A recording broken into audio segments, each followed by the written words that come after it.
রাষ্ট্র কি পারবে রামিসার বাবার চ্যালেঞ্জ গ্রহণ করতে? রাষ্ট্র কি পারবে রামিসাকে ইনসাফ দিতে? একটু চিন্তা করে দেখেছেন বাংলাদেশের অবস্থা কোথায় গিয়ে দাঁড়িয়েছে?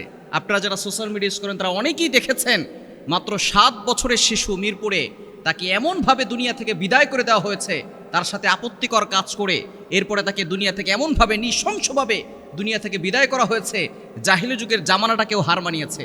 আমরা জাহিলি যুগের বর্বরতা দেখি নাই, আমরা জাহিলি যুগের যে নিষ্ঠুরতা সেটা আমরা দেখি নাই, কিতাবে পড়েছি, কিন্তু আমরা এখন যে দৃশ্যগুলো হচ্ছে এটা দেখে চোখের পানি ধরে রাখতে পারি নাই।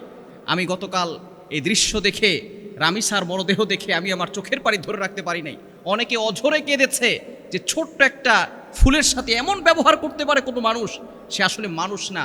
আমাদের বাংলাদেশে কিছু মানুষরূপী পশু থাকে যারা মানুষের সাথে ইনসাফপূর্ণ ব্যবহার করতে পারে না। একটু চিন্তা করে দেখেছেন সে কিভাবে কি করেছে?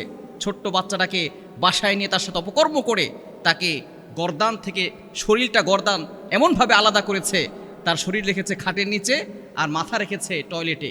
একটু চিন্তা করে দেখেন এই দৃশ্য যখন মা দেখেছে ওই মায়ের অন্তরে কেমন লেগেছে। একটু চিন্তা করে দেখেন। আমরা অনেকেই প্রতিবাদ জানাচ্ছি, তার বাবা নিজে বলেছে আমার বিচার দরকার নাই, আপনারা বিচার করতে পারবেন না। অনেকেই বিচারের প্রতিবাদ জানিয়েছে। শায়েখ আহমদুল্লাহ হাফিজাউল্লাহ তিনিও প্রতিবাদ জানিয়েছেন, শায়েখ চরমনাই হাফিজাউল্লাহ তিনিও প্রতিবাদ জানিয়েছেন। শুধু তাই নয়, আমাদের ডক্টর শফিকুর রহমান সাহেব জামাতের আমির তিনিও প্রতিবাদ জানিয়েছেন। তিনি বলেছেন এই মামুনির কাছে আজ মানবতা লজ্জিত হয়েছে। শুধু তাই নয়, নাসিরউদ্দিন পাটোয়ারি সাহেব তিনিও প্রতিবাদ জানিয়েছেন। তিনি বলেছেন এদেশে শহীদ ওসমান হাদির বিচার হয় নাই, এদেশে কিভাবে একজন সাধারণ মেয়ের বিচার হবে? একটু চিন্তা করে দেখেন। আমরা অনেকে অনেক কথা বলছি, কিন্তু বিচার কোথায় যাচ্ছে? বিচার হচ্ছে না কেন? বিগত 7 দিনে প্রায় 4টা থেকে 5টা শিশুকে এভাবে অপকর্ম করে দুনিয়া থেকে বিদায় করা হচ্ছে।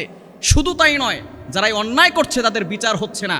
বিচার ব্যবস্থা দুর্বল থাকার কারণে আজকে এই অশৃঙ্খল এবং বিভিন্ন ধরনের অন্যায় কাজ আরও বেড়ে যাচ্ছে। সুতরাং আমরা তারেক রহমান সাহেবকে বলতে চাই, যেহেতু যে এই অন্যায় কাজ করেছে প্রমাণ হয়েছে, সে নিজ মুখে বলেছে সকল প্রমাণ আছে, সুতরাং দেরি না করে তাকে এমনভাবে দৃষ্টান্তমূলক শাস্তির ব্যবস্থা করতে হবে যাতে করে অন্যায়কারীরা অন্যায় করার আগে 1000বার চিন্তা করে যে আমাকেও শাস্তির আওতাভুক্ত হতে হবে। একটু চিন্তা করে দেখেছেন আমাদের মেয়ের নিরাপত্তা কোথায়? আমার বোনের নিরাপত্তা কোথায়? আমার মায়ের নিরাপত্তা কোথায়? যেই সমাজ 3 বছরের শিশুকন্যার ইজ্জত নিরাপত্তা দিতে জানে না, যেই সমাজ 5 বছরের শিশুকন্যার ইজ্জতে নিরাপত্তা দিতে জানে না, যেই সমাজ আমার মায়ের ইজ্জতে নিরাপত্তা দিতে জানে না, যেই সমাজ আমার বোনের ইজ্জতে নিরাপত্তা দিতে জানে না, এই সমাজ ভেঙ্গে চুরমার করে দিতে হবে। সুতরাং কোরআন দিয়ে শাসন ব্যবস্থা কায়েম করতে হবে। নবীজি সাল্লাল্লাহু আলাইহি সাল্লাম বনি কাইনুকার যুদ্ধ করেছেন। সেখানে এই যুদ্ধের মূল প্রেক্ষাপট হচ্ছে একজন নারী বনি কাইনুকার বাজারে গিয়েছিল। সেই নারীর সাথে ইহুদি এমনভাবে কাজ করেছে, তার ওড়না ধরে টান দিয়েছে। তখন একজন মুসলমান সে প্রতিবাদ জানিয়েছে, তখন মুসলমানকে দুনিয়া থেকে বিদায় করেছে। নবীজি সাল্লাল্লাহু আলাইহি সাল্লামের কাছে এই ঘটনা আসার সাথে সাথেই নবীজি সাল্লাল্লাহু আলাইহি সাল্লাম দাঁড়িয়ে পড়েছেন, আর তিনি বলেছেন যে আমি প্রেসিডেন্ট থাকবো আর একজন মুসলিম নারীর উপরে আঘাত করা হবে, এটা আমি সহ্য করব না। নবীজি সাল্লাল্লাহু আলাইহি সাল্লাম যুদ্ধের পোশাক পরেছেন এবং বনু কাইনুকার সাথে যুদ্ধ করে তাদেরকে তাড়িয়ে দিয়েছেন। একজন নারীর ইজ্জত কতটা! কিন্তু আমার বাংলাদেশের নারীদের ইজ্জত নাই, আমার বাংলাদেশের শিশুদের নিরাপত্তা নাই। সুতরাং জনাব তারেক রহমান সাহেবকে বলবো, আপনি অবশ্যই শিশুদের, নারীদের নিরাপত্তার ব্যবস্থা কায়েম করবেন এবং যারা এই অন্যায় কাজ করেছে তাদেরকে দ্রুত শাস্তির ব্যবস্থা করতে হবে।